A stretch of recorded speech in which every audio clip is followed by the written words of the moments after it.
Webhook N8N. If this guide helpful, don't forget to like and subscribe.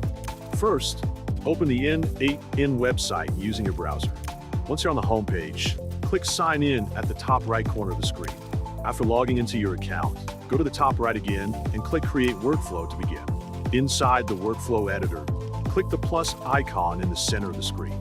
From a menu that appears, search and select on webhook. You can now choose between the test URL or production URL, depending on your environment.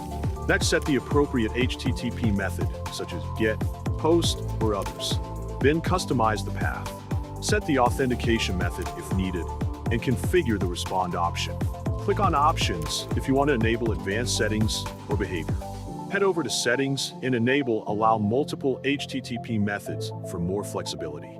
Now return to the workflow. Click the plus icon next to the webhook node. Search for core and choose Respond to Webhook. Set the Respond with field and add any additional options as needed.